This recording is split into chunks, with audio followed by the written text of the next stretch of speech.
Muy bien. ¿Cómo la han pasado en la semana?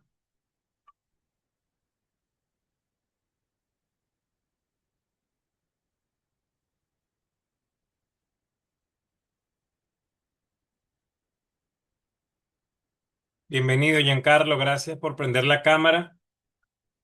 Buenos días, profesor. Buenos días, ¿cómo te fue? Bueno, no sé, en la semana me iba bien hasta el día del temblor que aquí en San Felipe se sintió bastante fuerte. Claro, claro. Y bueno, tenemos una amiga que está desaparecida en La Guaira. Gracias a Dios el esposo y el hijo están bien, pero ella es... Entonces, bueno, para comenzar hoy, voy a invitarles a hacer esta pequeña pausa inicial. Como les estaba comentando recientemente, ¿verdad?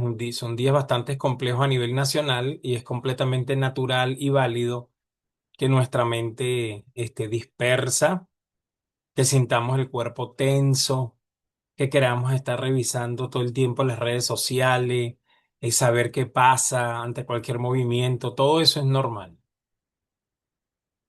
Y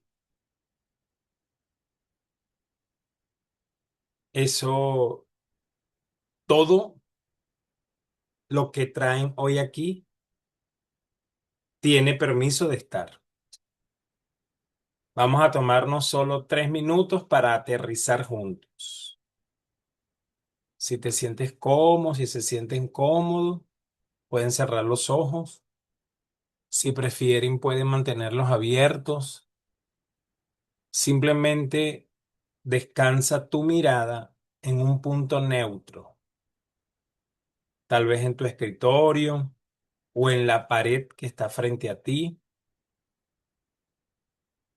Comienza notando los puntos de contacto de tu cuerpo con las superficies que lo sostienen.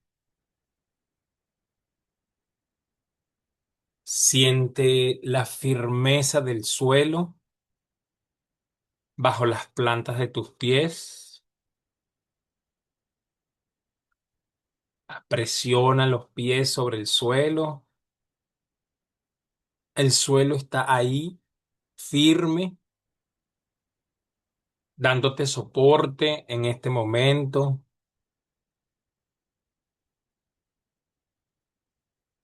Nota el peso de tu cuerpo descansando sobre la silla. Siente tu cuerpo, cómo se amolda la silla, la cama, donde estés allí. Date un minuto, date unos segundos para darte cuenta de eso.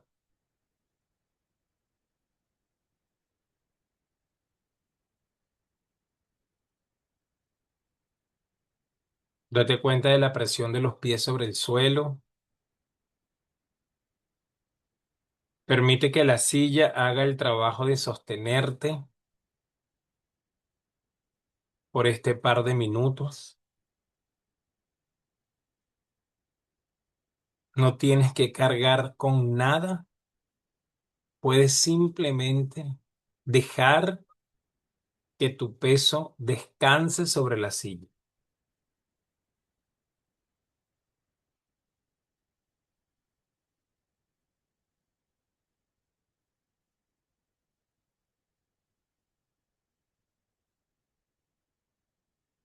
Ahora te invito a llevar la atención a tu respiración.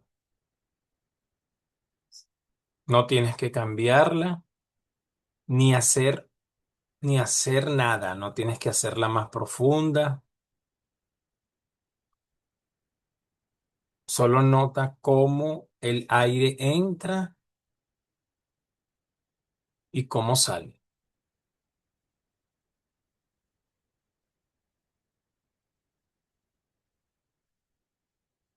Nota la temperatura del aire al entrar por tu nariz y como es ligeramente más cálida al salir. Vamos a dedicar un tiempo a darnos cuenta de esa respiración.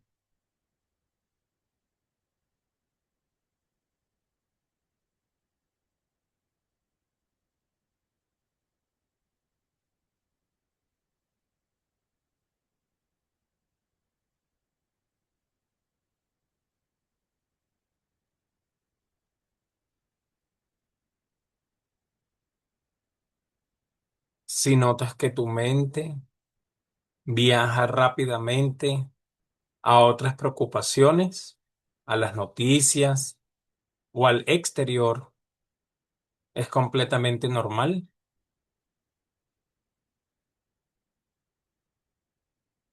Nuestra mente está diseñada para estar alerta.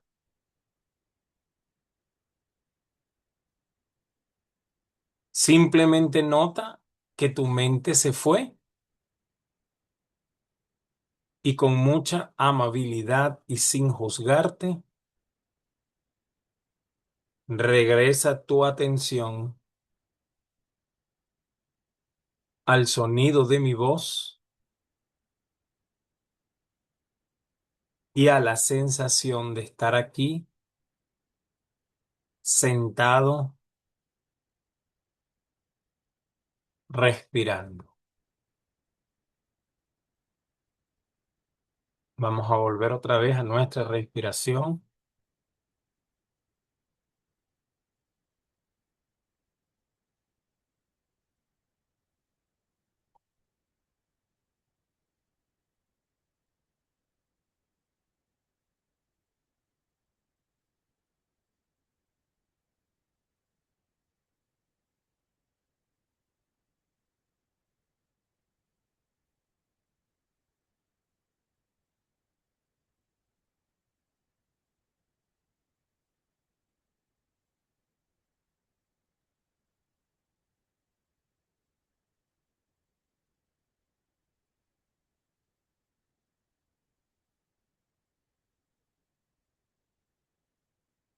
En este momento y en este espacio que compartimos, estamos seguros, estamos aquí para aprender, para acompañarnos en este proceso de formación.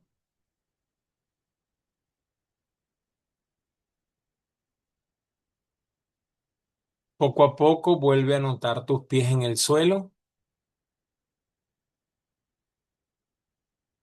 Empieza a mover ligeramente los dedos de las manos.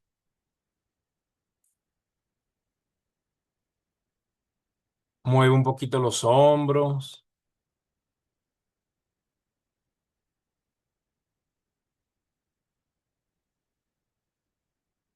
Cuando estés listo, a tu propio ritmo,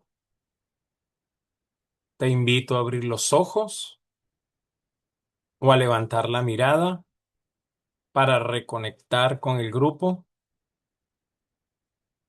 y dar inicio a nuestro tema de hoy.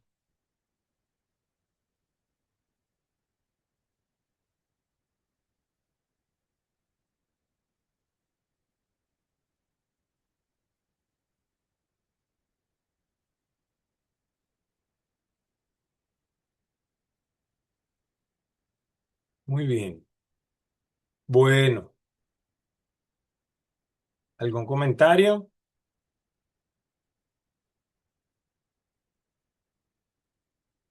Muy bien.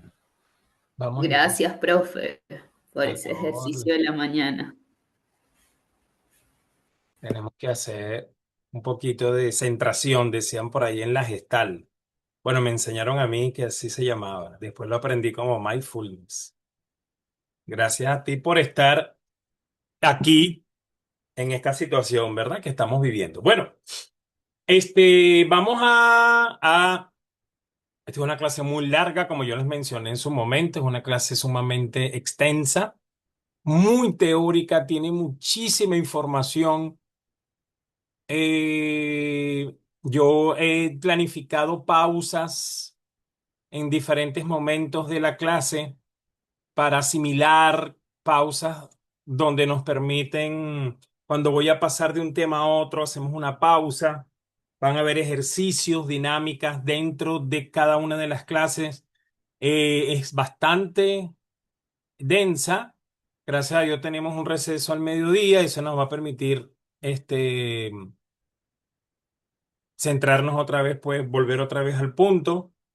Yo estas láminas se las voy a entregar.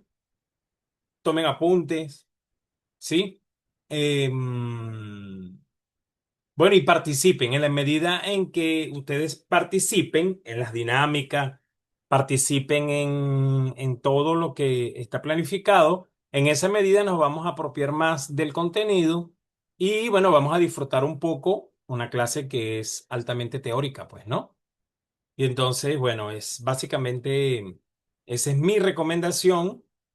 Esto nos va a permitir a nosotros conocer, como ya les dije, en qué se fundamenta básicamente el enfoque sistémico. Pues el enfoque sistémico, que recuerden que es un enfoque diferente, con una visión diferente, todos tienen el mismo propósito, ¿verdad? Al final, que es el bienestar, que es buscar la estabilidad, que es tolerar el sufrimiento, el malestar, que es avanzar. Sin embargo, la mirada es diferente, ¿sí? Lo que vamos a ver aquí, no venimos a aprender una técnica más para llenar una caja de herramientas de técnica. Hoy venimos firmemente eh, hoy venimos a hacer algo. Déjame ejecutar aquí, que no lo he ejecutado. Ajá. Hoy venimos a, ok, ok. Hoy vinimos a ver las cosas de forma diferente. Entonces, vean esto. Todos, como ya se los hablábamos la semana pasada, todos fuimos entrenados bajo un mismo paradigma. Fuimos educados por la medicina clásica, por el psicoanálisis tradicional o por el conductismo lineal. Nos enseñaron a ser, metafóricamente hablando, detectives del pasado. Nos entrenaron para sentarnos frente a un paciente y hacer la pregunta dorada. ¿Por qué le pasa a usted esto? ¿O qué le pasó? ¿Qué hizo? ¿Qué pasó exactamente antes de que le sucediera esto que le está pasando? Y al preguntar por qué, nuestro cerebro automáticamente busca una causa lineal. Si un niño se porta mal en la escuela o en la casa, la pregunta lineal y cómoda es, ¿se porta mal porque sus padres se divorciaron? Eso está en el pasado. O se porta mal porque tiene un trauma reprimido, una causa dentro de una mente individual. Es una ecuación simple y así nos les enseñaron. A causa B, el modelo ABC. ¿Sí? Hoy el enfoque sistémico nos va a exigir que renunciemos a esa seguridad. Nos va a pedir que dejemos de mirar dentro de la cabeza del individuo y presten mucha atención a estas primeras explicaciones. Ya no nos importa el por qué le pasan las cosas. Vamos a preguntarnos, ¿para qué sirve este síntoma en este contexto donde él vive, donde él está, donde él se relaciona? Fíjense cómo cambia la realidad con esa simple pregunta. Vamos al mismo niño que se porta mal, desde la mirada sistémica, ese mal comportamiento ya no es un error del niño ni una enfermedad. La respuesta sistémica es, este niño se porta mal para que sus padres, que están a punto de separarse, dejen de pelear entre ellos y se vean obligados a unirse para regañarlo a él. El síntoma no es el problema. El síntoma es la solución. Es una solución trágica e inconsciente que este niño encontró para mantener a su familia unida. Dar este salto mental es difícil cuando buscamos una causa lineal. Siempre encontramos a un culpable. El culpable puede ser el trauma, la genética, el padre ausente, la madre sobreprotectora. Encontrar culpables es cómodo, nos da ilusión de control.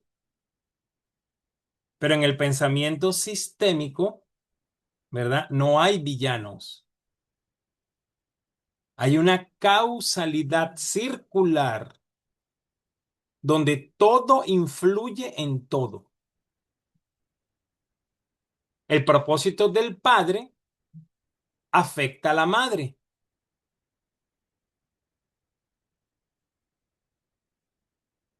La respuesta de la madre afecta al niño.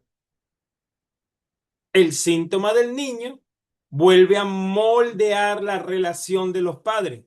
Es una red continua, es una interacción permanente, una danza donde todos son partícipes.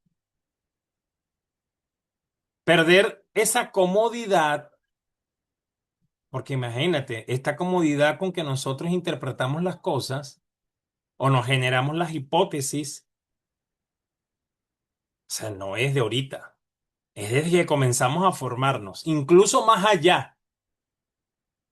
Es la forma como nos educaron, es la forma como nos criaron. Tratar de pensar diferente a eso asusta.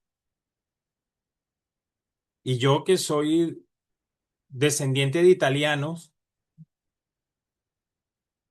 o sea, lo sé con el mismo sentimiento que lo pueden saber ustedes.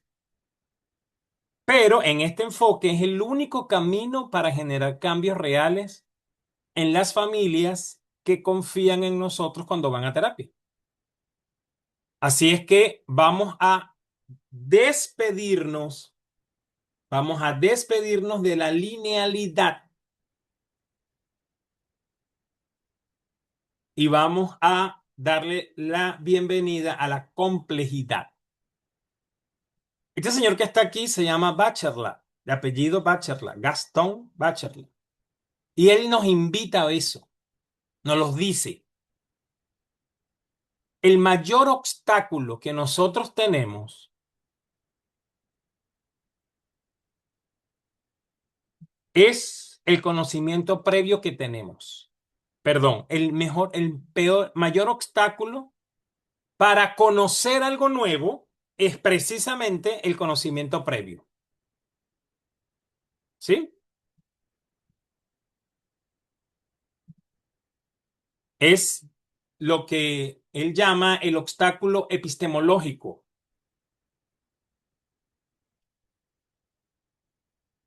Es creer que sabemos la solución. Eso no nos activa, eso no nos permite ver con curiosidad nueva lo que está sucediendo. Entonces, aquí resumí la pregunta lineal, ¿por qué le pasa esto? Y la pregunta circular, sistémica, ¿para qué sirve este síntoma en este contexto? Cuando nosotros ahora nos hagamos la pregunta, tengamos algún paciente en consultorio, nos vamos a preguntar, ¿para qué sirve esto? Y yo siento que siempre esta pregunta ha estado presente, pero en algún momento de la historia de la psicología y de la práctica de la psicología, dejamos de utilizarla. o en los espacios universitarios dejamos de utilizarla y no nos siguieron enseñando de esa manera. Entonces, bueno, ahora vean aquí, ¿cuál es el propósito de esta sesión? Bueno, nuestro propósito es profundamente ontológico. Vamos a cambiar la definición de lo que consideramos humano. Dejaremos de ver al individuo como un nómada aislado y pasaremos a verlo como un nodo en una red de comunicaciones. Si logran hacer este cambio de lente hoy, quitarse los lentes de la linealidad y ponerse los lentes de la circularidad, nunca más van a poder ver a un paciente sin preguntarse quién más está en esa habitación, aunque yo no lo vea. ¿Qué estás haciendo? Es más profundo que hacer un lindo genograma, dibujito. Es mucho más profundo que llenar un formato de antecedentes familiares, situación familiar, con quién vive. Es esos números, esas rayitas, darle sentido y buscar la interpretación, las hipótesis que de acuerdo a los modelos nosotros vamos ahora a utilizar. ¿Ok? Miren esta imagen. La Gestalt nos enseñó que el todo es diferente a la suma de las partes. Pero la sistémica va más allá. Escríbame por favor en el chat. ¿Qué ven? Rápidamente. No piensen mucho mientras que yo me tomo un café.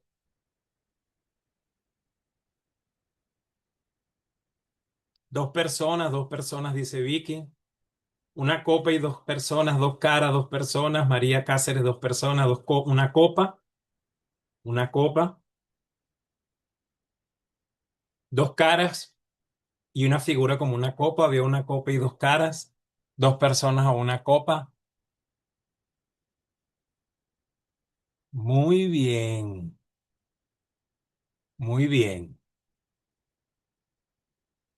Si yo me enfoco obsesivamente en la copa, el paciente identificado, pierdo la capacidad de ver los rostros, que es las relaciones, el trama relacional. ¿Qué sostiene a esa copa? Sin los rostros no hay copa. En clínica, si solo tratamos al individuo, están tratando una figura sin fondo.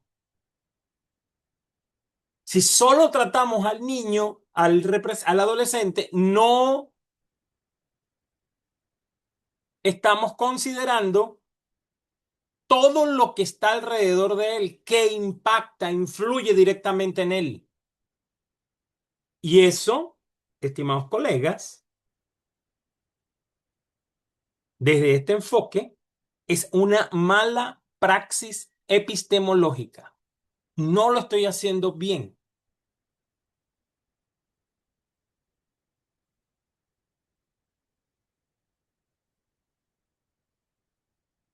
Muy bien. ¿Alguna pregunta en relación a la lámina anterior? ¿Alguna observación? No tienen que hablar en todas las láminas. ¿Eh? Cuando usted considera hablar, usted escribe por el chat o levanta la manito y yo le... normalmente en los ejercicios, por supuesto, Pro- invito a la participación. Ujú. Profe, me surge una duda Ajá, con respecto a lo que estuvimos socializando la semana pasada, ajá. que hablábamos de los dos tipos de Se hablaba del segundo orden y del primer orden.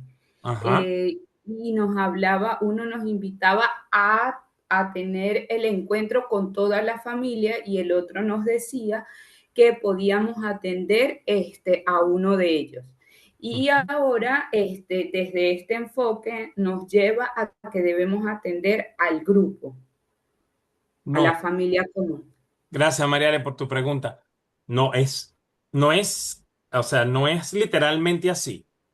Es el enfoque. Es decir, cuando yo tengo un solo individuo en consulta, pero yo comienzo a abordar la trama relacional que él tiene, yo no estoy abordándolo a él, estoy abordando a la familia, solo que la familia no está presente. ¿Ves? O sea, yo no voy a, o sea, mi lente va a ser sistémico. Yo voy a buscar ver todos los elementos del sistema, aunque esté uno solo en consulta, aunque esté Ok. uno solo. Pero hay que proponerse, pues, o sea, proponerse no. Hay que formarse, porque si yo me formo en un método de primer orden, ya yo sé entonces que necesito la presencia de los miembros de la familia en el consultorio. Pero si yo me formo en un modelo del segundo orden, tengo la libertad de trabajar con un solo miembro del equipo, pues. Yo trabajo aún, es un ejemplo, una práctica. Yo trabajo con un adulto de 32 años que tiene adicción a la marihuana y yo nunca he trabajado con él, nunca, porque él eh, habla inglés y yo las consultas las hago con la mamá, que es venezolana y vive en los Estados Unidos. Entonces todo lo hacemos a través de la mamá. Y entonces yo exploro la relación, la trama relacional, y a través de ella se comienzan a hacer los cambios y ella me adora. No, es que ese muchacho ahora ayuda en la casa, limpia, acomoda. Cuando va a fumar marihuana ahora no lo hace dentro de la casa, se va y se va al garaje. Ahora me pide permiso para agarrar el carro. Está pendiente si yo salgo. Entonces, no son métodos, son modelos y con evidencia científica que demuestran que funcionan. ¿Ve? Entonces siempre creo yo lo veo así, pues, ¿no? Si de repente, siempre es una tarjeta que nosotros tenemos que tener consolidada, porque de alguna forma, un aprendizaje que tenemos que consolidar. Por eso es que yo felicito mucho a la URO haber incorporado esto en el pensum. Porque aunque no nos vayamos a dedicar a este enfoque, tenerlo en nuestro repertorio, esta visión ya avanza mucho. Bueno, gracias por tu pregunta. Vamos, Mariale, ¿no? Mariale. Mira esto, vamos a ver entonces los antecedentes históricos. Vamos a regresar, vamos a irnos a los años 50. ¿Sí? Imaginen la tremenda frustración de la época. El modelo psicoanalítico clásico, que era el rey indiscutible, de repente chocaba contra un muro de concreto. No podía hacer nada frente, eso es histórico, a la esquizofrenia y a las patologías graves. No podía hacer nada. Yo cuando estudié Gestalt, saben que la Gestalt nace de alguna manera tiene sus bases teóricas o sus raíces en el psicoanálisis, entre otros. A nosotros nos enseñaban dos materias que se llaman psicopatología uno, psicopatología 2. Y recuerdo que el entrenador nos decía, nosotros no atendemos patologías graves. Entonces nos enseñaban era a detectar algún rasgo de trastorno límite, algún rasgo de esquizofrenia, depresión persistente. O sea, y decíamos, usted al ver eso, usted no tiene herramientas para eso, vamos a derivarlo. Entonces, esto mismo le pasó al psicoanálisis en los años 50. Hoy día, ellos han desarrollado tecnología, el psicoanálisis ha desarrollado tecnología y, y aquí tenemos, en la semana pasada hablamos de esto, ¿no? Hay una compañera de ustedes que quiere estudiar, quiere focalizarse en la teoría, en la terapia de la mentalización. Hay un modelo que habla de la transferencia, psicoterapia enfocada en la transferencia, que no me acuerdo el autor quién es, que tiene evidencia científica para trabajar con trastornos límite de la personalidad. Ojo, eso es muy valioso, eso es muy bueno. Pero probablemente para este momento no existía, pues ni el autor ni la tecnología. Hoy día sí la tenemos. Bueno, pero en ese momento había esa dificultad. Y en ese intento desesperado por entender, apareció Freida von Reisman, que acuñó un término terrible que hoy nos parece injusto, pero que fue el primer intento de mirar hacia afuera. Vean esto, el síntoma del esquizofrénico no lo estaban mirando desde la mente, desde el cerebro, tener el cerebro dañado, no. Esta mujer comenzó a mirar el síntoma afuera y acuñó un término que se llamó la madre esquizofrenógena.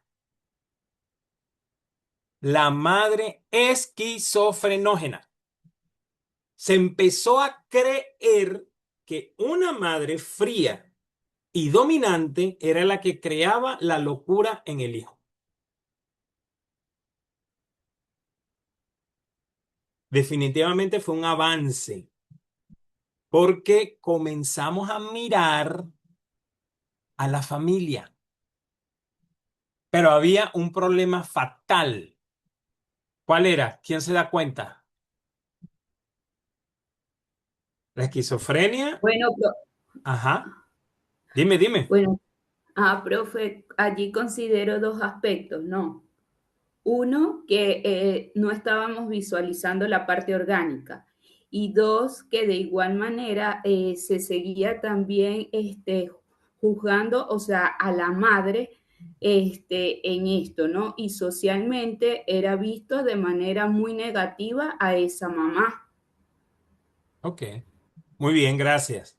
No sabemos si ella no veía lo orgánico, no lo sabemos, ¿no? O por lo menos yo no lo sé. Ahora, lo que tú dices, la segunda parte, sí es un acierto que coincidimos. Seguía viendo la mirada lineal. O sea, ella estaba diciendo, era la primera vez, según la historia, según la información que de la historia del enfoque sistémico, era la primera vez que se miraba el síntoma afuera. Y acuérdense la mirada, acuérdense de Bachelard. Tratemos de dar la mirada y la interpretación desde el enfoque sistémico. Si nosotros, por ejemplo, si la respuesta fuera, lo que pasa es que no está mirando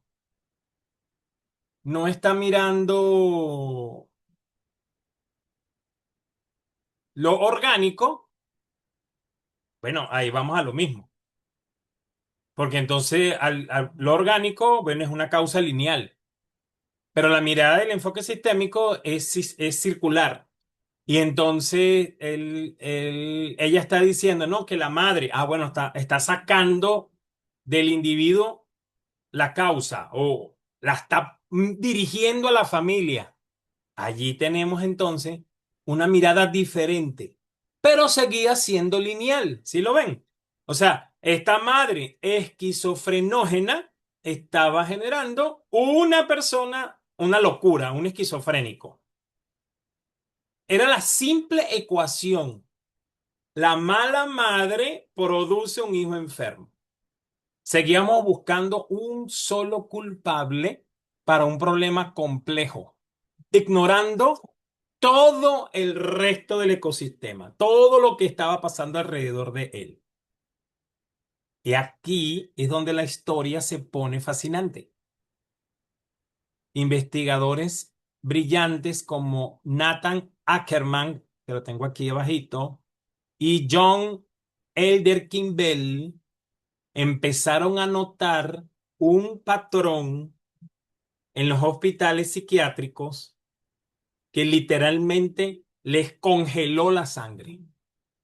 Ellos observaron que cuando internaban a un paciente grave, eso lo vimos la semana pasada, unos vestigios por ahí, lograban estabilizarlo y el paciente se curaba. Pero curaba, ¿no? Entre comillas. Pero en el instante en que le daban de alta y regresaban a su casa, recaía violentamente. O peor aún, y presta atención a esto lo que les voy a decir, el paciente regresaba sano a la casa, se mantenía estable y a las 3 semanas el padre sufrió un infarto o la madre caía en una depresión profunda. Como que si todos ellos estuviesen intercomunicados, como que si estuvieran conectados a una red. Estos dos señores descubrieron la homeostasis familiar. Entendieron que la familia es como un móvil de cuna. Si tú jalas una de las piezas para cambiarla de lugar, ¿saben lo que es un móvil de cuna, no? Ya vamos a mostrarles un ejemplo. Cuando tú quieres mover una pieza del móvil, ese móvil que está encima de la cuna con que el niñito juega, si tú quieres mover una pieza y cambiarla de lugar, todas las demás piezas se desestabilizan y empiezan a chocar entre sí. Se dieron cuenta que si el niño era el problema, los padres podían unirse para cuidarlo o para pelear por él. Su enfermedad era el pegamento de ese matrimonio.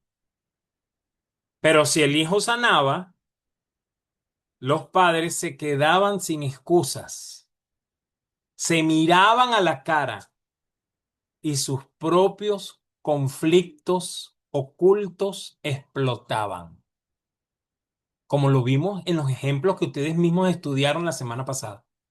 La familia de manera inconsciente saboteaba la cura del paciente porque necesitaba la enfermedad para no desintegrarse. Traten de mirar el nuevo paciente que ustedes tengan. Traten de explorar lo sistémico y vean qué pasa longitudinalmente, pues, en el tiempo. Vean a ver qué sucede cuando ustedes le dan de alta. Y cuando vayan a hacer las sesiones de seguimiento, prevención de recaídas, etcétera, que siempre hacemos, usted explore. ¿Cómo está fulanito? ¿Cómo está tu papá? ¿Cómo está tu mamá? ¿Cómo está? A ver, o algún paciente que ustedes hayan ya dado de alta, pregunten. En ese momento es cuando la psicología, con el descubrimiento de estos dos señores, cambió para siempre. Entendieron que la locura, entre comillas, no estaba dentro del cerebro del paciente. La locura era escuchen esto, propiedad del sistema. Estaba en el aire que respiraban en esa casa, en sus reglas ocultas. A partir de ahí dejamos de llamarlos enfermos y empezamos a llamarlos, aquí no los llamamos enfermos, los llamamos paciente identificado. Ya te voy a dar la palabra, Giancarlo. Por eso es que cuando usted hace un genograma, usted le da un cuadrito superior y entonces usted lo llama paciente identificado. Esto viene de este enfoque. Ese paciente es simplemente, vean esta metáfora, el fusible de la casa. Cuando en una casa hay un cortocircuito, el fusible se quema y se sacrifica para evitar que se incendie toda la casa. Ese es nuestro paciente. Y por eso tuvimos que sacar la terapia del diván individual y traer a toda la familia, presencial o no, a la sala de consulta. Adelante, Giancarlo. Aquí me surgen algunas preguntas interrogantes con respecto al sistema, aunque con esta terapia sistémica. Y no sé si eso se responde en algún momento, obtendré respuesta o quizás no. Vamos a ver. Me quedo con lo que dijo Mariale de primer orden y segundo orden, que muchas veces no vamos a tener la capacidad de trabajar con la familia, sino con la persona. Pero trabajando con la persona podemos a trabajar con la familia. Ujú.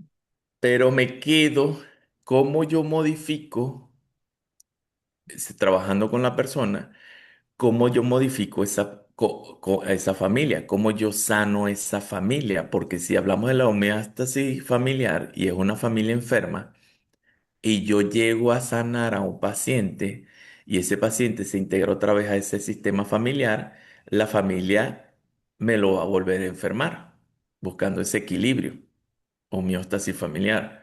Entonces, eh, yo me hago la pregunta, ¿qué? ¿Tengo que aislarlo? ¿Tengo que inventarle otra familia, una familia más sana? Porque la otra, si no tengo la capacidad de trabajar en esa familia, no, ¿cómo la cambio? Va a seguir en la locura, en la enfermedad. Entonces, ¿qué hago? Le invento otra familia, le busco otra familia, una familia más sana. Si yo logro sanar a esa persona. Yo aquí estoy mirando desde la terapia sistémica. Yo me Muy hago bien. esas interrogantes. Este, no sé. Bellísima tu pregunta, Giancarlo. Te felicito. Una buena percepción, una buena interrogante. Sí, está en las. Hoy vamos a darte respuestas a eso.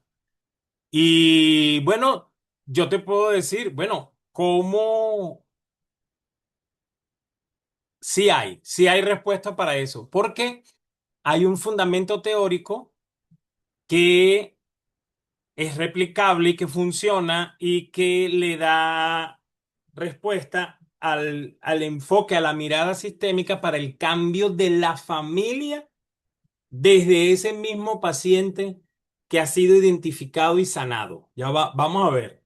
Gracias, Giancarlo, por esa pregunta, me pareció genial y tengámosla por ahí, porque responde. Esta sesión pretende responder eso. Muy bien, muchas gracias. Aplauso por más preguntas como esas. Muy bien, eso significa que estamos mirando bien la cosa. Vamos a ver el grupo de Palo Alto, que es otro hito en la historia del enfoque sistémico. Mire, muchachos, algo que les quiero aclarar. Yo entiendo que aquí hay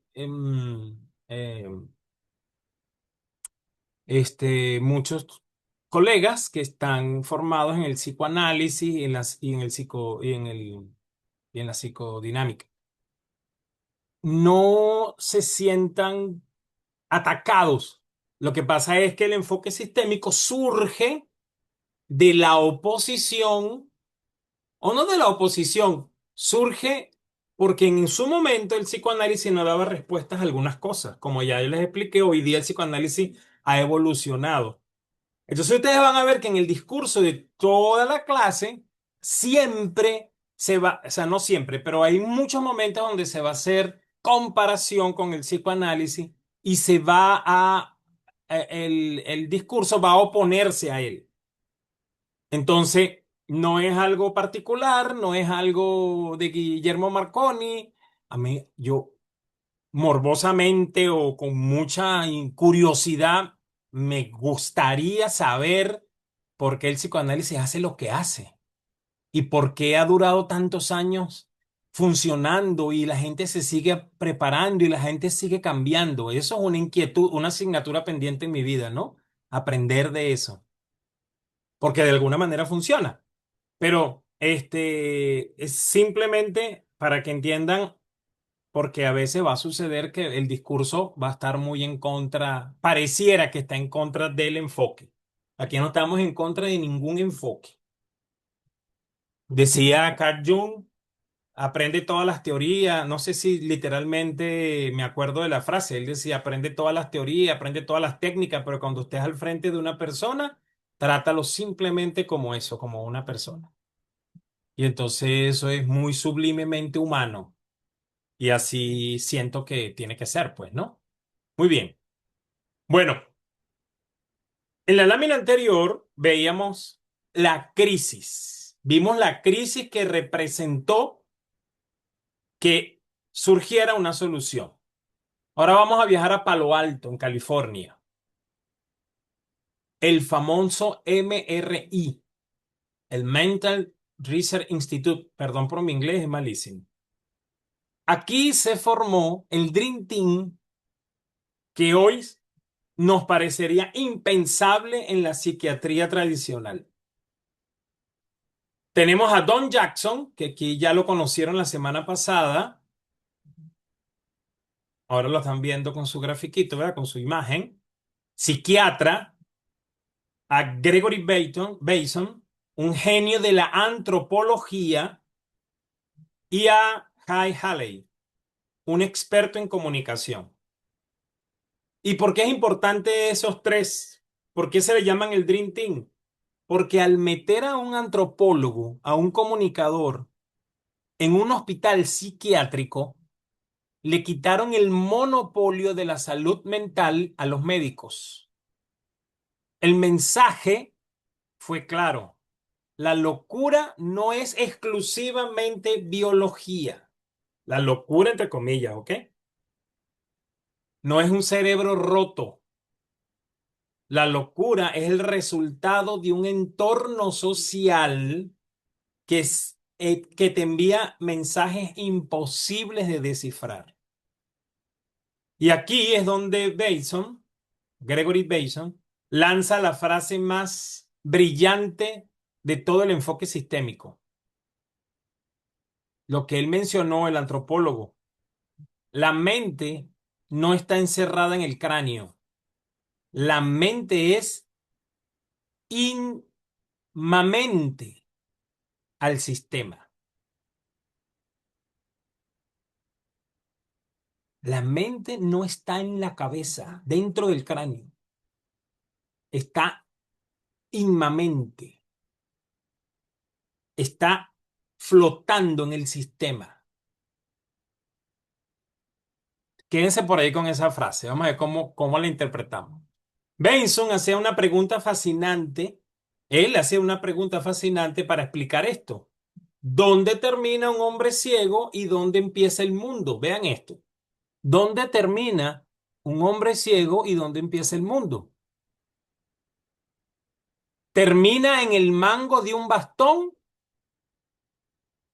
en el mango, o termina en la punta del bastón que toca el suelo?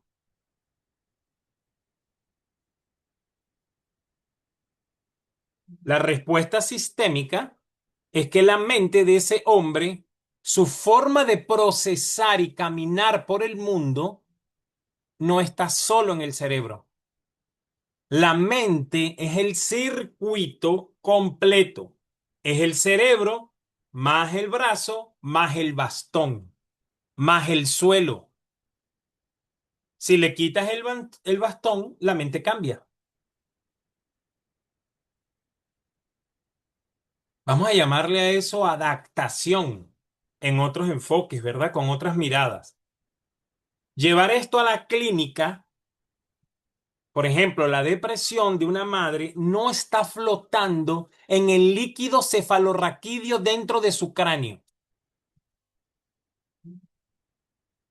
La depresión es el circuito completo.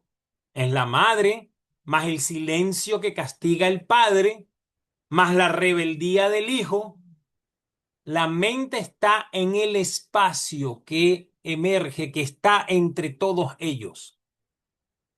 Es la tensión de la casa cuando ella está allí y el niño grita, está fumando marihuana, etcétera, y el papá le echa la culpa a ella. La depresión está en toda esa mezcla de cosas. Es el resultado de todo lo que emerge, la relación entre todos ellos. Por eso en el MRI decidieron dejar de intentar curar cerebros y empezar a corregir pautas comunicacionales. Vean esto es muy importante. Ya te voy a dar la palabra, Carlos. Entonces ellos comenzaron, dijeron, bueno, espérate, vamos a ahora a corregir pautas comunicacionales. Y por eso que está la presencia ahí de Halley. Asumieron la mente, vean esto, como una caja negra, la caja negra de los aviones. Como terapeuta, nosotros no podemos ver lo que hay dentro del corazón o la mente de una persona. Eso en app se llama eventos internos. En DBT, en análisis funcional de la conducta, se llama conductas internas, conductas no observables. Como terapeuta, entonces nosotros no podemos ver dentro de la mente o el corazón de las personas. Yo, por ejemplo, en consulta, nosotros no nos sirve preguntarle a una madre, ¿usted ama de verdad a su hijo en lo más profundo de su ser? Lo que sí yo puedo es observar es que cada vez que el niño intenta hablar, la mamá mira su teléfono o voltea los ojos. Eso sí yo lo puedo mirar.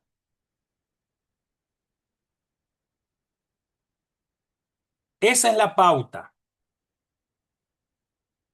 Mi trabajo como terapeuta no es, nuestro trabajo como terapeuta no es psicoanalizar el amor materno.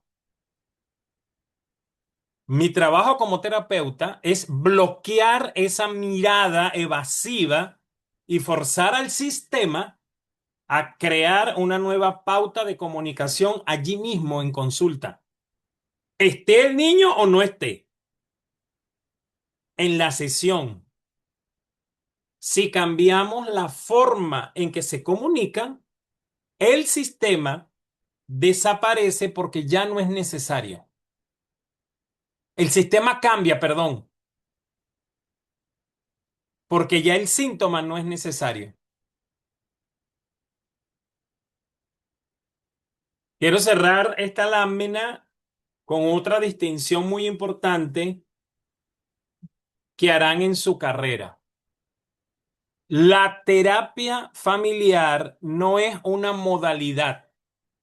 La modalidad es simplemente juntar mucha gente en una sala. Un psicoanalista puede sentar a toda una familia en un consultorio, pero si los analiza uno a uno, buscando traumas individuales, está haciendo terapia individual con público. ¿Ok? La terapia sistémica es una nueva epistemología, es una forma de conocer el mundo.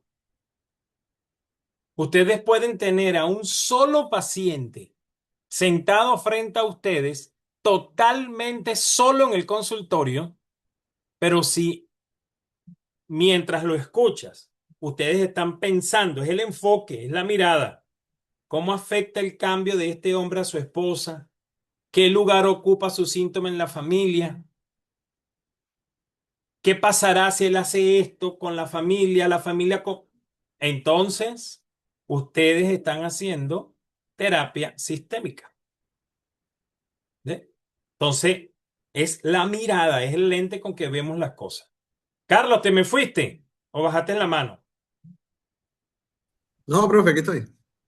¿Vas a preguntar En algo? realidad, Ajá, no, yo lo que le quería comentar era que así como por lo menos usted habla de el hombre ciego y el bastón, pero ajá. eso no pudiese ser transportable también a personas incluso que no son ciegas, como por ejemplo cuando uno aprende a manejar, pues, Ajá, que el ajá. vehículo se vuelve como una extensión de uno. Incluso uno a veces algo golpea el carro y uno dice, algo en el caucho de atrás es donde está la vibración.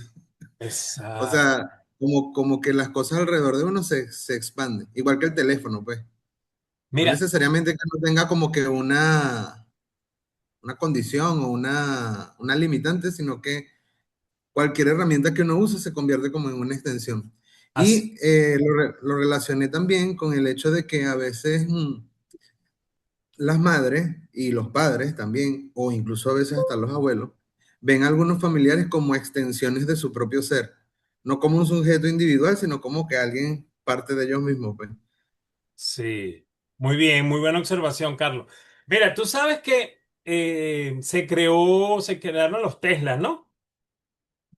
Los carros estos que son automáticos, autodirigidos, etcétera. Eh,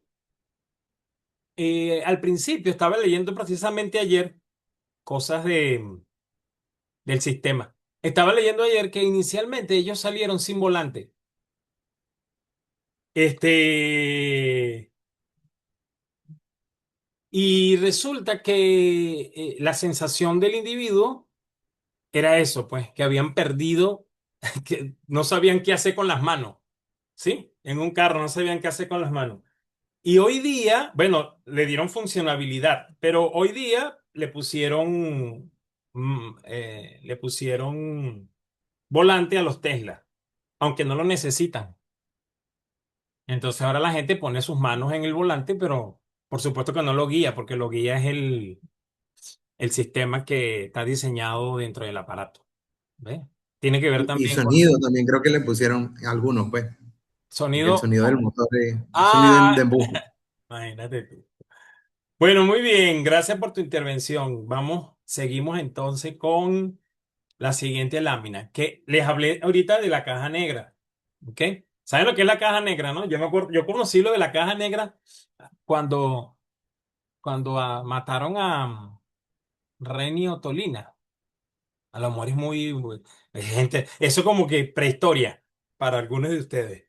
Pero seguramente algunos, no está aquí Quiroz, que si nos hubiese podido hablar de Reni Otolina.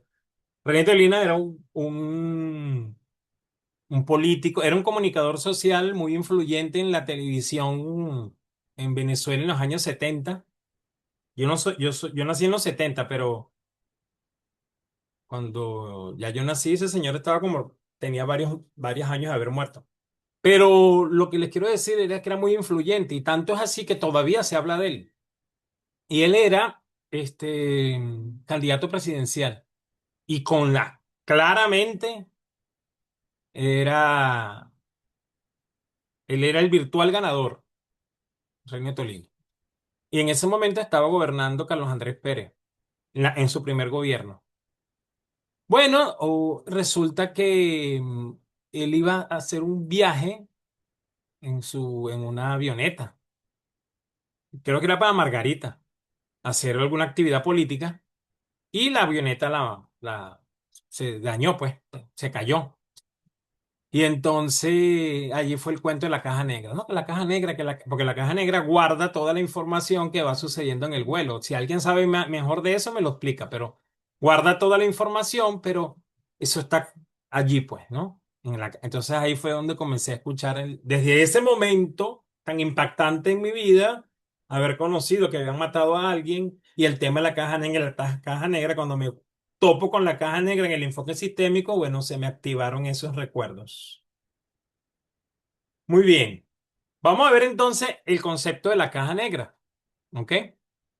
Y vamos a tomar este concepto que de acuerdo a lo que investigué o está en las literaturas, esto es un concepto prestado directamente, el concepto caja negra prestado directamente de la ingeniería de radares de la Segunda Guerra Mundial y de la cibernética.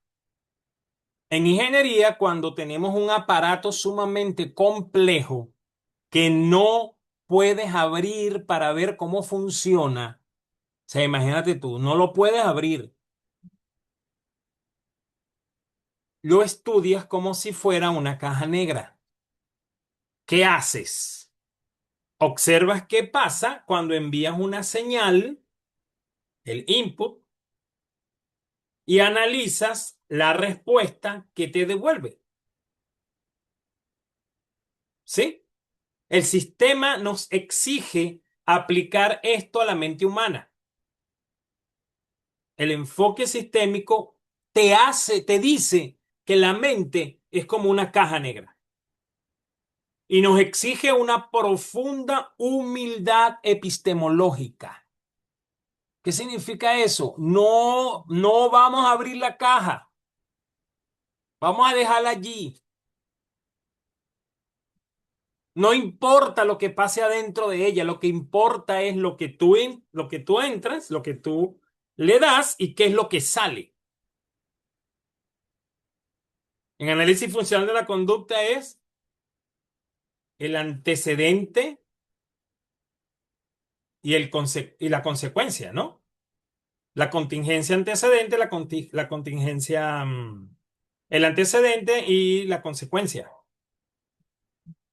Reconozcámoslo, absolutamente imposible conocer realmente la vivencia intrapsíquica de otra persona. No hay manera.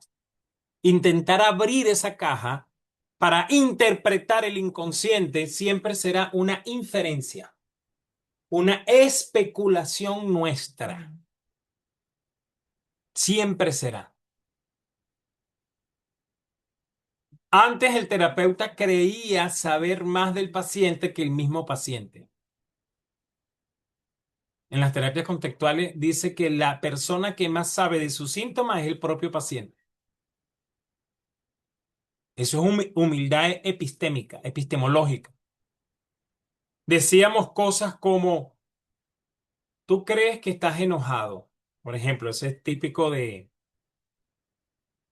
otras corrientes. Pero en realidad tienes una carencia afectiva reprimida. Una vez un colega gestáltico, porque yo debatía con él y yo le decía, ¿por qué tienes que buscar siempre que el paciente llore en una sesión? ¿Cuál es el propósito de buscar el llanto? Era una práctica de él. Y entonces él decía, porque es que si no se busca el llanto, él está reprimiendo sus emociones. Pero espérate, espérate. Bueno, era un debate muy largo y muy estéril. Pero entonces al final él me decía, si él no llora, él está presentando un mecanismo de defensa. Entonces, él interpreta la forma de expresar la emoción del otro, pues.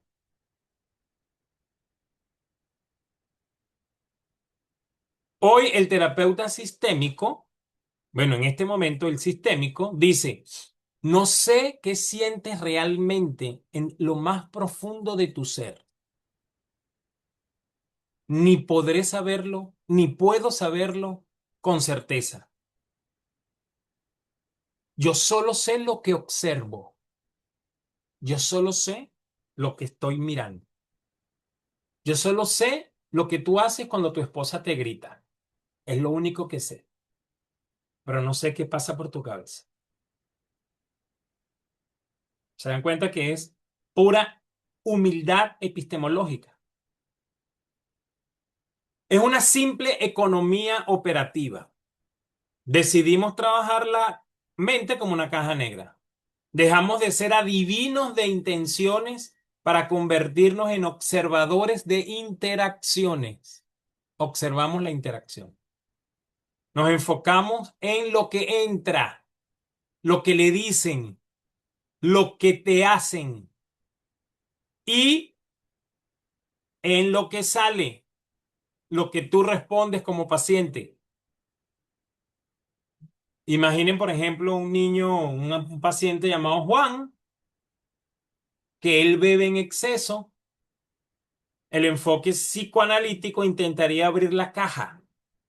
Juan bebe porque tiene una fijación oral y un trauma no resuelto con su padre. Yo no estoy diciendo que esa interpretación no funcione, ¿ok? Mi trabajo no es ese. Es más, yo no sé de psicoanálisis, pero eso es lo que diría un psicoanalista, probablemente, probablemente, ¿verdad? Esto implicaría un tratamiento larguísimo, buscando lo que en el enfoque psicoanalítico se llama el insight. Quizás un poquito más rápido en la gestal, poquito nada más. El enfoque sistémico de caja negra es radicalmente distinto. El enfoque sistémico diría, Juan bebe cada vez que María lo sermonea por dinero al llegar del trabajo. ¿Listo? Se reduce a la interacción. María viene, le comienza a gritar, le exige la plata que él cobró y él se obstina y comienza a beber. Bueno, se obstina es una interpretación. Se molesta, grita, sale de la casa y se va para el bar de la esquina y se bebe toda la plata en el bar de la esquina. Eso es lo que vemos y eso es lo que tratamos. Interactuamos en lo que entra y lo que sale, nada más. ¿Cuál es nuestra táctica clínica? Entonces, no necesitas pasar 10 sesiones explorando la infancia de Juan dentro de la caja.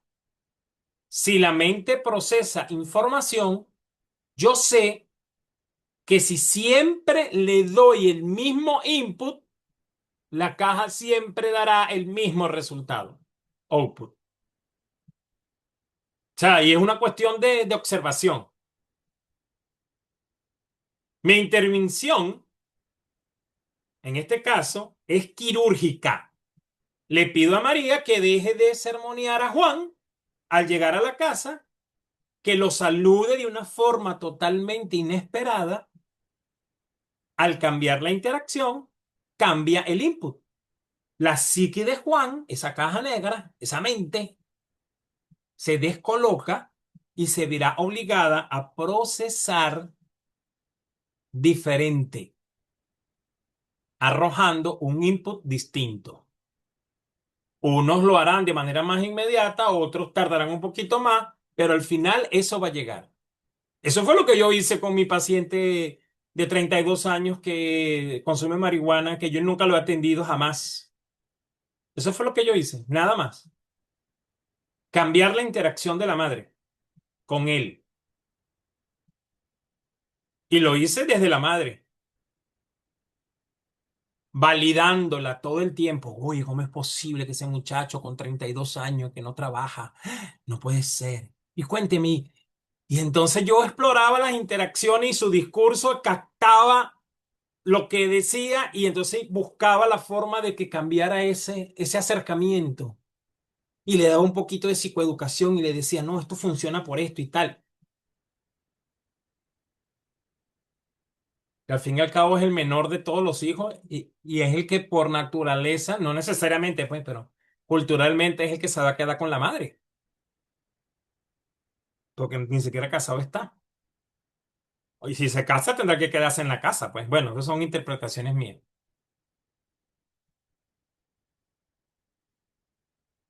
¿Lo ven?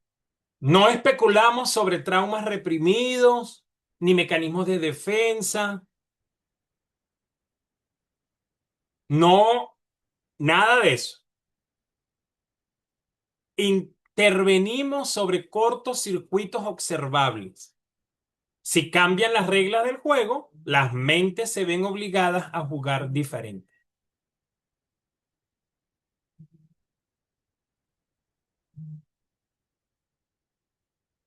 Muy bien. Vamos a ver entonces esta lámina que me encanta mucho sobre la comparación entre lo lineal y lo circular. ¿Ok?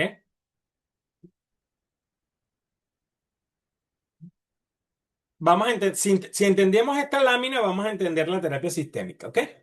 Si no la entendieron, seguiremos haciendo terapia individual disfrazada, aunque tenga 5 personas sentadas en el consultorio. Nuestra cultura occidental, nuestra ciencia clásica, nuestros sistemas de leyes, toda nuestra cultura, ¿sí? La cultura es la unión de 5 elementos.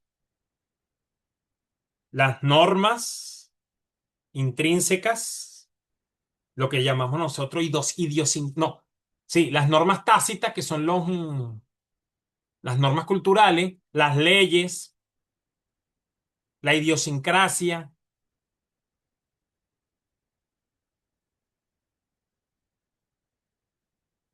y se me olvidaron los otros dos, pero me acuerdo ahorita. Son 5 elementos que conforman la cultura dominante.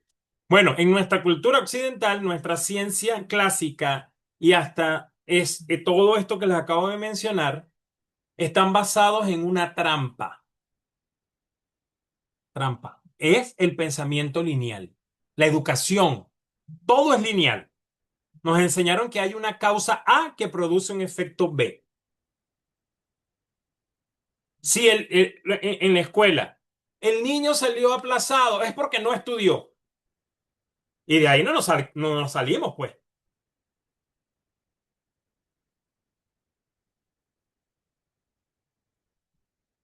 Nos enseñaron que hay una causa A que produce un efecto B.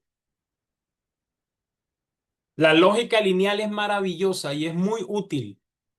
Si lo que quieres es reparar un carro, la causa lineal es la explicación. Si mi vehículo no arranca, que es el efecto, yo busco la bujía, que es la causa rota, cambio la bujía y el problema está resuelto, como lo vemos aquí en el gráfico. Pero aplicar esta misma lógica del mecánico de carros en una familia es letal, es mortal. Porque cuando aplicamos el pensamiento lineal a los seres humanos, lo que realmente estamos haciendo es buscar a un culpable. Y eso no ayuda. Si decimos el matrimonio está mal porque el bebé, acabamos de convertir a uno en el victimario y en el otro en la víctima. ¿Están entendiendo eso? Cuando yo abordo acoso escolar en el colegio, yo la misma compasión, la misma validación la tengo para el que cometió el acto de acoso como el que es acosado. Porque los dos son víctimas de su propio sistema. Yo no aplico sanción, la sanción la aplica otro departamento. Mi trabajo es otro. Yo le digo al otro departamento, usted haga lo que le corresponde y yo hago lo que me corresponde. Y la disciplina no es negociable. La disciplina hay que aplicarle ya. ¿Qué genera, qué genera esto de buscar una víctima y un victimario en la sesión, por ejemplo? Bueno, genera defensa, genera ataque, genera una rigidez absoluta. Nadie cambia porque todos se sienten juzgados. Todos. Entonces nadie va a cambiar.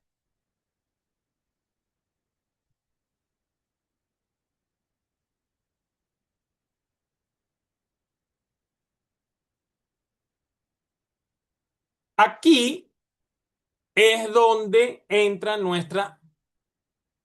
la revolución sistémica, la causalidad circular. En los sistemas vivos no hay un principio ni un fin. Todo es un inmenso bucle de retroalimentación. Veamos en este ejemplo clásico. El marido bebe, por lo tanto la esposa se deprime. La solución lineal sería exigir que él deje de beber, porque claro, él es el paciente víctima, perdón, él es el paciente síntoma. Pero esta intervención, casi siempre fracasa. Decirle que él deje de beber. ¿Saben por qué? Porque desde la visión circular vemos que él bebe para lidiar con la profunda depresión que ella tiene. Es una danza. Es el círculo. A lleva a B y B lleva de nuevo a A. Él llega a consulta y dice, bebo porque tú siempre estás triste y me agobias. Él pone el punto de inicio del problema en ella. Ella responde, estoy triste porque tú bebes y te alejas. Ella pone el inicio en él, la visión sistémica. Ambos tienen razón y ambos están equivocados. Bellísimo esta línea. Esa es la dialéctica. Todos tienen razón en el problema. Buscar quién empezó es una estupidez geométrica. Es como buscar la esquina en un círculo. El síntoma, sea el alcohol o la depresión, es simplemente el combustible que mantiene girando esa rueda, que es la pareja. Adoptar la circularidad hace algo hermoso en nosotros como terapeutas y en nuestros pacientes. Elimina la culpa. Y cada una de las personas que están allí frente de nosotros, cada uno de ellos, tiene una historia válida y aún así tienen que cambiar. Aceptación y cambio de las terapias de tercera generación. Ya no hay malo en la película. Hay dos personas atrapadas en un patrón de interacción que no saben cómo romper. El terapeuta ya no es un juez, es un, vean esta frase, desactivador de esos bucles. Y aquí está el gran poder clínico que nos da este modelo. Si el problema fuera lineal, nuestra única opción sería obligar al alcohólico a beber, dejar de beber. Si él no quiere, la terapia fracasó, se acabó. Pero como es un círculo cerrado de retroalimentación mutua, nosotros, vean esto, tenemos el poder de intervenir en cualquier punto de la rueda. Y como intervenimos en cualquier punto de la rueda cambia. Si el marido no quiere soltar la botella, yo puedo trabajar con la esposa. Si tú dejas de mostrarte deprimida y empiezas a salir con tus amigas, el sistema va a cambiar y se va a mover de manera diferente, le puedo decir yo a ella. Al cambiar ella, él se verá obligado a reaccionar de una forma diferente, porque su conducta de beber pierde la función que tenía. No importa el origen histórico del problema, nos importa cómo se mantiene hoy. Cambiando un solo paso de la coreografía, cambian toda la danza. ¿Ven la metáfora? Todo cambia.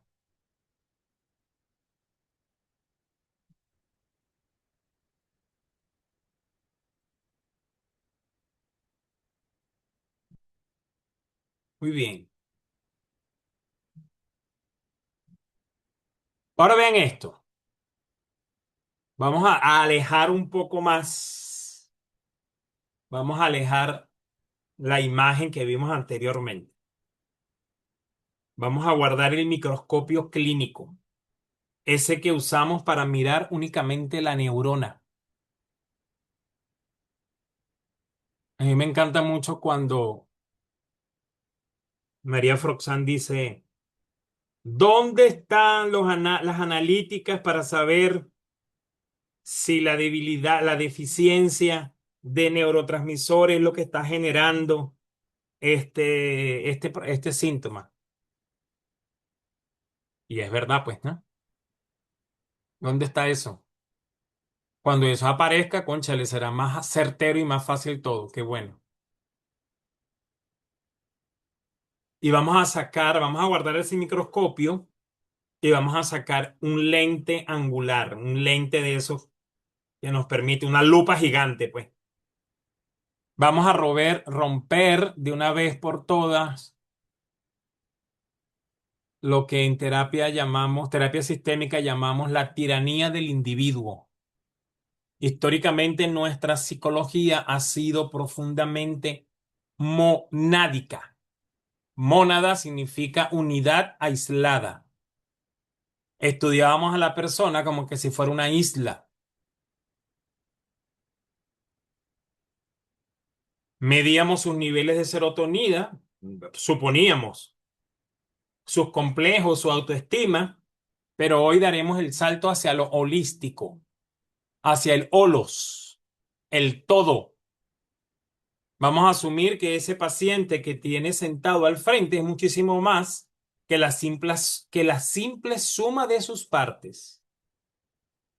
Imaginen por un momento a un matrimonio como este que está aquí sentadito, que lleva años enfriándose. Se están durmiendo en la indiferencia. Ya ni siquiera tienen la energía para pelear. Están a punto de un divorcio emocional, habitando la misma casa en un silencio que corta como un cuchillo. Y de repente, un niño de 8 años, como el que está sentadito allí, empieza a destruir el salón de clases.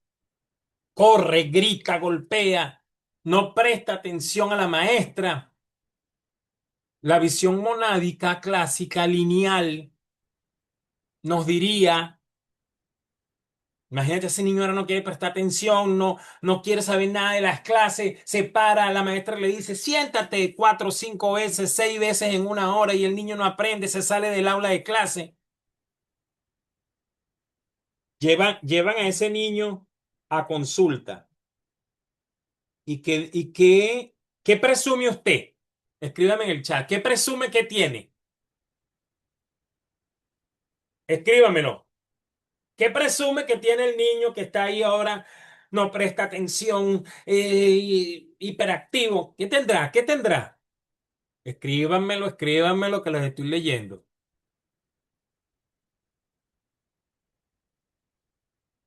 ¿Qué tiene el niño? TDAH, María Cáceres, muy bien. Claro, claro, pero ¿qué etiqueta diagnóstica le darían? Presumen que tiene trastorno negativista desafiante, muy bien, dice María Cáceres. Hiperactivo, muy bien. TDAH, dice Alejandro. Eso es lo que nosotros presumimos, ¿verdad? No, inmediatamente la hipótesis de uno, dice Giancarlo Malcriado, la hipótesis de uno es inmediata, ¿verdad? Es lineal. Dice, bueno, de hecho tiene rasgos de TDAH. Nosotros como psicólogos nos las pasamos en eso. Este tiene rasgos de narcisista, este tiene rasgos de no sé qué, este tiene rasgos de no sé qué más. ¿Ah? No, este muchacho, en estos días me refirieron a un señor y entonces la colega que me lo refiere me dice, tienes que tener cuidado porque tiene rasgos de ansiedad. Digo, ok, ni siquiera lo conozco. Pero es que esa es la forma como nos han enseñado a pensar y entonces no vamos a... O sea, este es el momento para cuestionarlo, ¿no?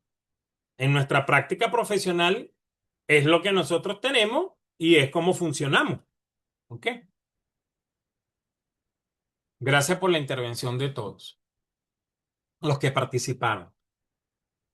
Evidentemente, entonces la visión monádica clásica lineal médica nos va a decir este niño tiene un cerebro dañado, este niño tiene TDAH. Hay que medicarlo inmediatamente. Esa es otra cosa que hacemos inmediatamente nosotros los psicólogos. No, no, no, no, no. Esto es demasiado complicado. Primero que vaya el psiquiatra que lo medique y después lo atendemos aquí. La visión sistémica nos revela algo desgarrador y brillante a la vez. Ese niño hiperactivo no es un cerebro descompuesto. A ver quién me escriben por aquí o al neurólogo. Es el despertador de esa casa. Imagínense, es el despertador de esa casa. ¿Sabe que un despertador, no? Un reloj que hace ring en las mañanas, a las 5 de la mañana, como el que puse yo esta mañana para poderme preparar para venir para acá. Suena la alarma de la familia, el niño grita y rompe cosas. ¿Y qué pasa con los padres? De pronto, en ese letargo, en esa indiferencia que tienen, se despiertan. Se ven obligados a hablarse de nuevo, a unirse para regañarlo, a pedir citas en el colegio, a venir juntos a la consulta. De la nada vuelven a tener una misión en conjunto. ese niño, de forma totalmente inconsciente, se está sacrificando, está portando el síntoma para mantener a sus padres conectados, aunque sea a través del conflicto y la preocupación. Por eso, en este enfoque pasamos de estudiar la esencia a estudiar la función. Estudiar la esencia es poner etiquetas estáticas, ontológicas. Tranquila, Ruth, está hasta donde pueda. Él es un, como ya dijimos, él es un oposicionista, él es un negativista desafiante, él es un TDAH, él es un problema. Y lo condenamos, señores, ¿oyeron? Colocar una etiqueta los condena. Y es convertir a ese niño en una enfermedad.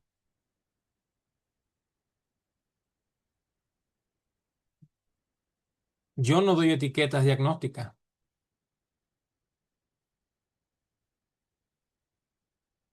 Hace mucho tiempo que dejé de darlas.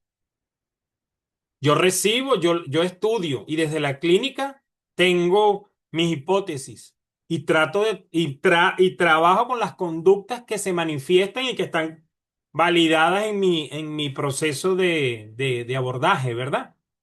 Pero procuro dar a conocer una etiqueta diagnóstica si es que es necesario cuando ya la persona tiene control de sus síntomas y cuando sea necesario, a veces ni siquiera es necesario. Pero cuando estudiamos la función de ese acto dinámico, es preguntarnos, por ejemplo, ¿para qué sirve la conducta ahora mismo de ese niño?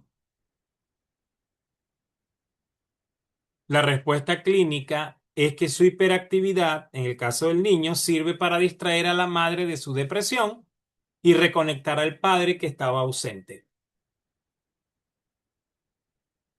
Cuando hagamos ese cambio de visión, se darán cuenta de algo que les transformará la vida como psicólogo. El paciente identificado, ese niño o adolescente problemático por el que la familia siempre consulta, casi nunca es la oveja negra que todos creen. Yo siempre se lo digo a mis docentes. El niño y el adolescente son la consecuencia. ¿La consecuencia de qué? De muchísimas cosas. La consecuencia de la falta de luz, la consecuencia de la alimentación, la consecuencia de muchas cosas. Evidentemente, nosotros no tenemos la magia de poder solucionar todas las cosas. No podemos. Pero vamos, dentro de ese círculo, vemos un punto en el círculo, en esos 360 grados, un punto y vemos lo que podemos intervenir. Como le digo yo a los estudiantes míos de investigación, acción participante en el tecnológico, yo les digo, el problema que tiene la empresa tiene múltiples causas. Tú vas a escoger una sola, la que tú puedas cambiar desde tus recursos y desde el tiempo que tienes. Agarras ese solo grado, los otros 359 los dejas tranquilos y vamos a trabajar en ese grado. Y ese es tu aporte de transformación de acuerdo al modelo de investigación, que es el modelo de investigación acción participante, que es otra cosa. Normalmente, normalmente, en una situación como esta, el paciente suele ser el miembro más sensible, más amoroso, más leal de todo el sistema. Ojo, miren qué interesante esta afirmación del enfoque sistémico. Normalmente, el paciente síntoma de una familia, normalmente es el más amoroso, el más leal y el más sensible de todo el sistema familiar.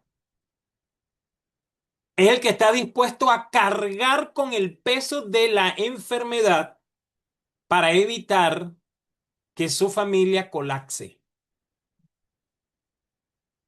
Vamos a dejar de ver enfermos y empecemos a ver al paciente como un estabilizador familiar.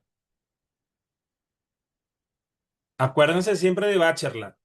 Desnudémonos por un momento de la linealidad para poder comprender la circularidad. ¿Ok? No les estoy diciendo que la desechen, no, porque bueno, esa es nuestra forma de trabajo.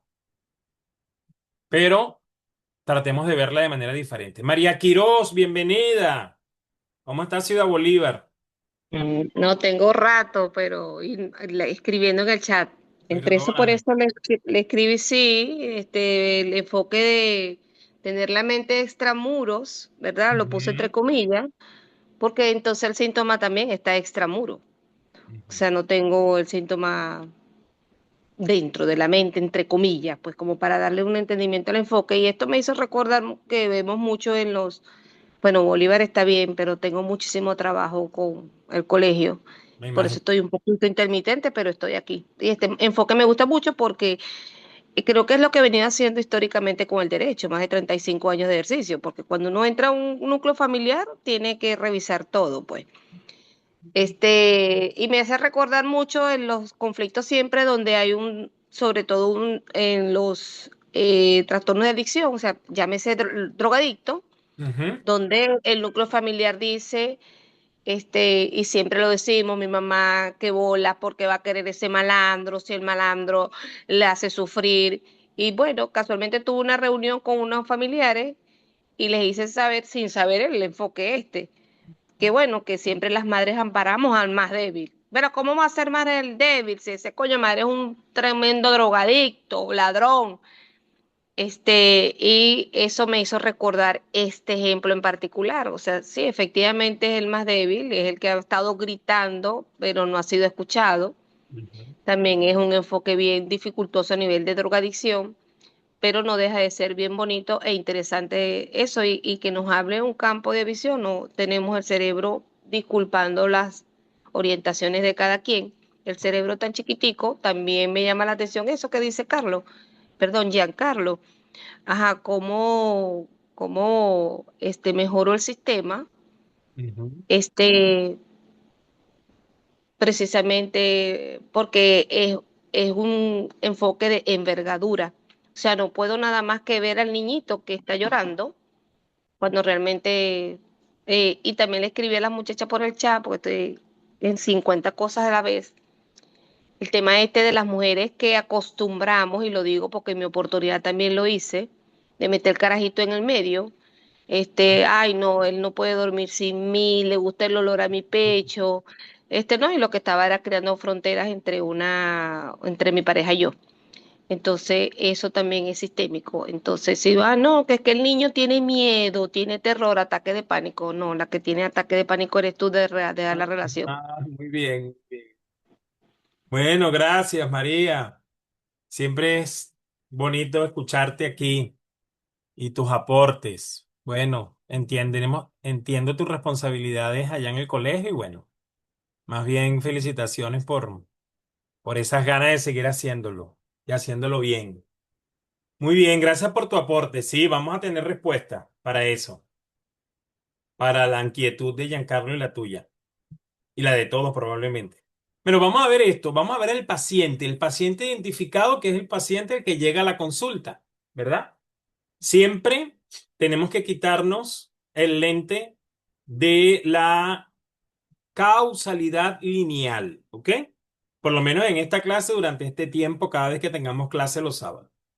Ahora vamos a mirar de frente a la persona que entra a nuestro consultorio y ese que la psiquiatría clásica llama el enfermo mental, enfermo. Nosotros en sistémica lo vamos a llamar como el paciente identificado o simplemente el portador del síntoma. Quiero que entendamos que la carga que lleva esta persona, el paciente identificado, casi siempre es el miembro más sensible, como lo mencioné ahorita, ¿no? Es el más poroso del clan familiar. Es aquel que sacrifica su propia cordura, su propia salud mental, para encender una alarma.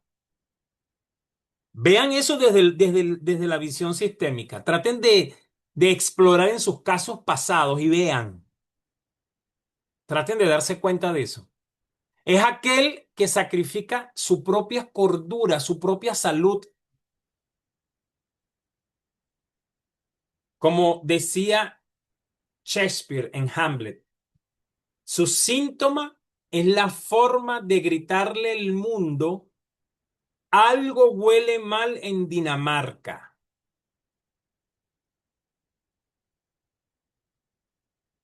¿Quién sabe algo de eso? ¿Qué significa algo huele mal en Dinamarca?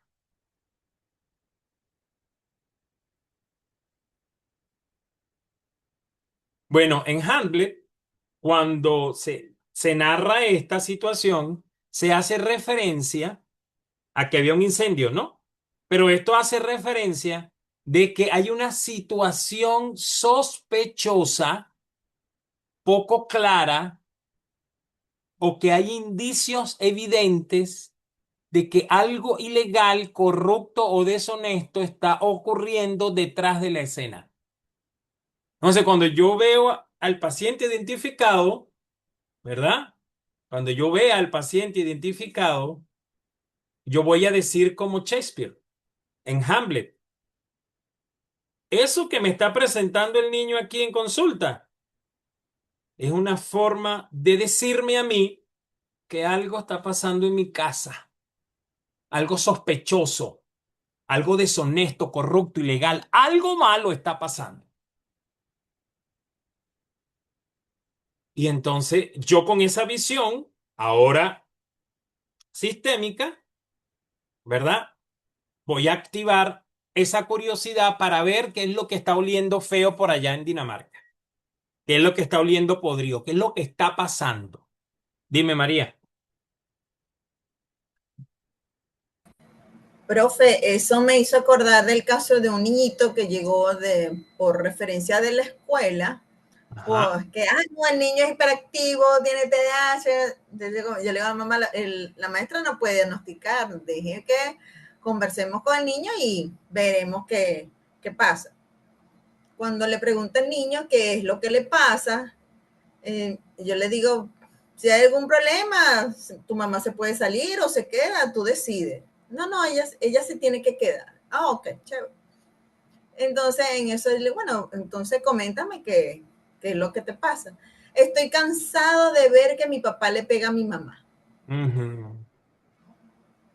Qué bien, ¿viste?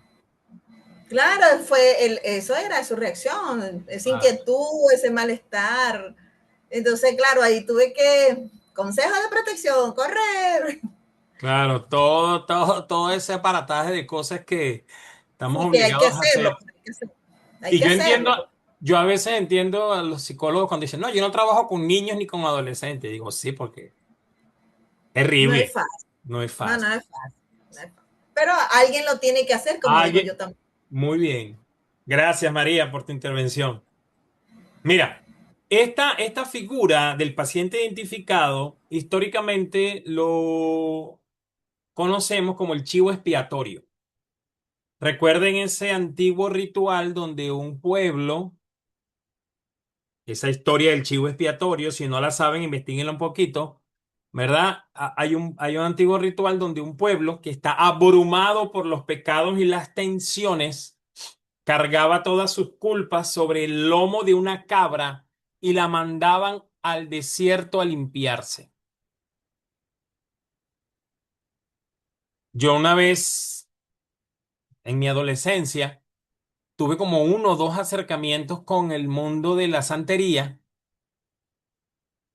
exploración de adolescente, y yo veía que ellos agarraban las palomas, las ponían en la cabeza de la gente. Yo respeto todas las culturas y prácticas religiosas. Y entonces yo veía que la paloma se moría, pues, ¿no?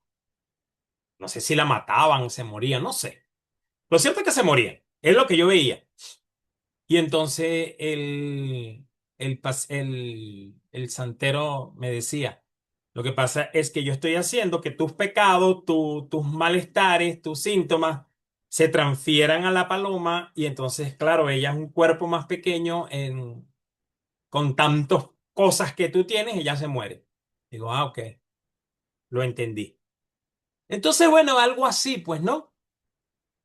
Eh,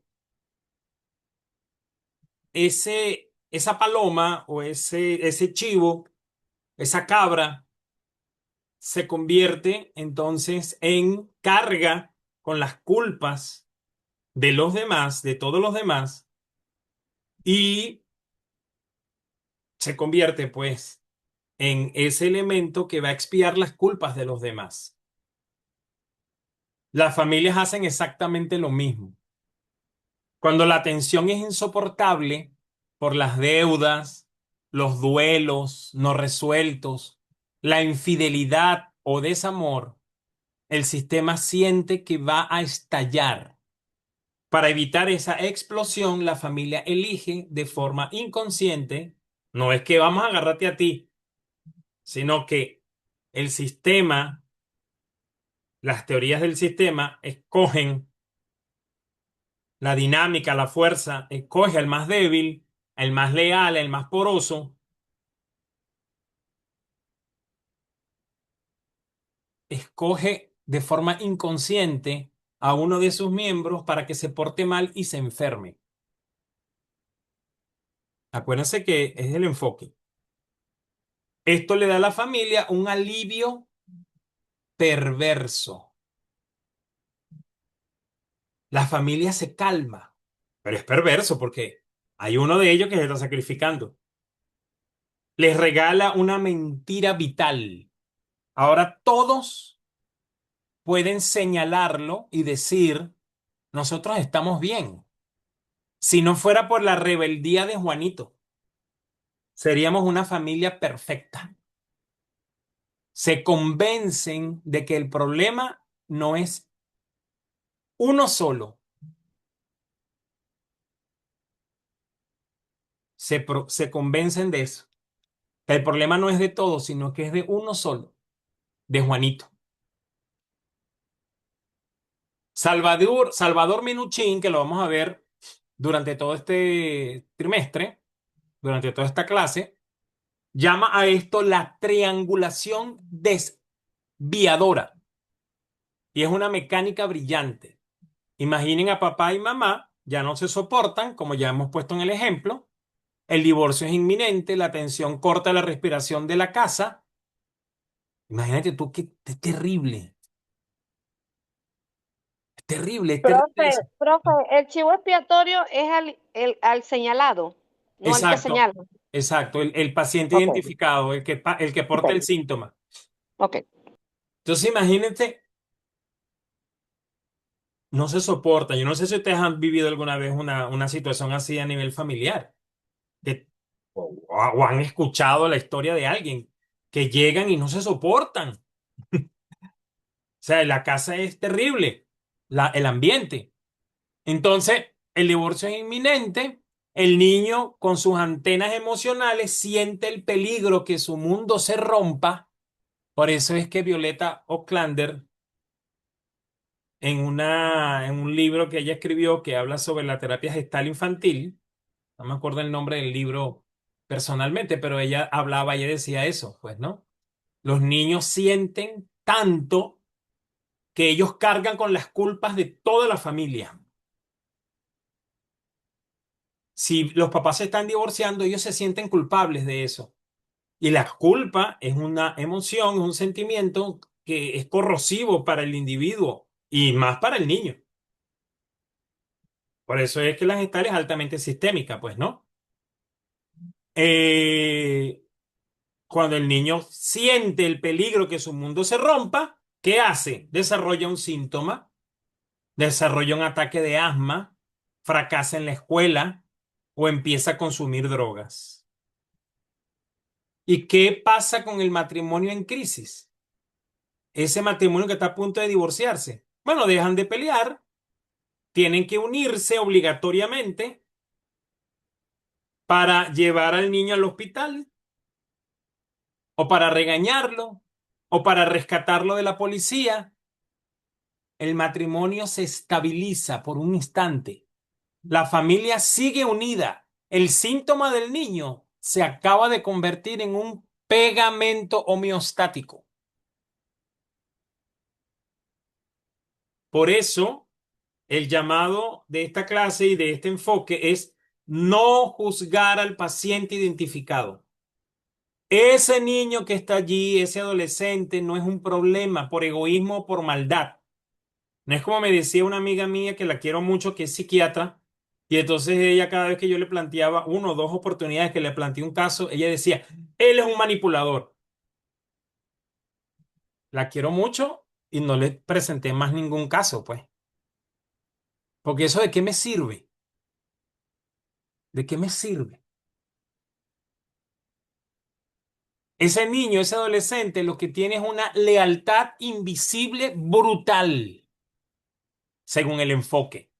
Es el más leal de todos.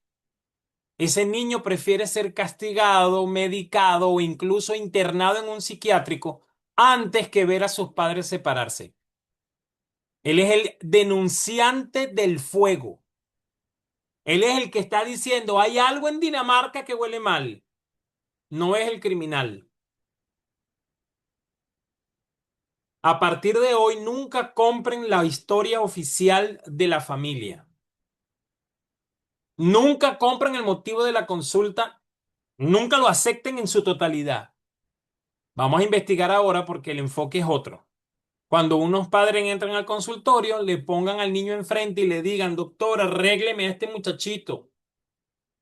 Su cerebro, que ahora tiene una visión sistémica, va a decir, cuidado, este niño se está sacrificando para mantenerlos a ustedes juntos. Si yo le quito el síntoma demasiado rápido, sin tratar a la pareja, desde lo sistémico, ¿qué es lo que va a pasar con el matrimonio? Se destruye, se acaba. Simplemente se acaba. Muy bien. Vamos a ver este ejercicio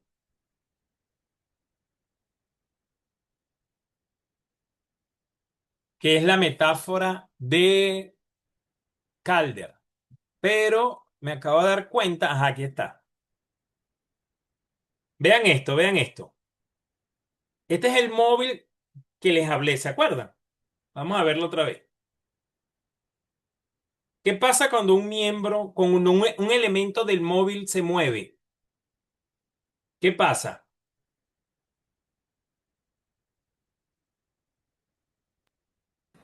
Se Todo se tambalea lo demás. Todo se tambalea. Esa es la lámina que estaban esperando, ¿verdad? Cuando un elemento del móvil se mueve,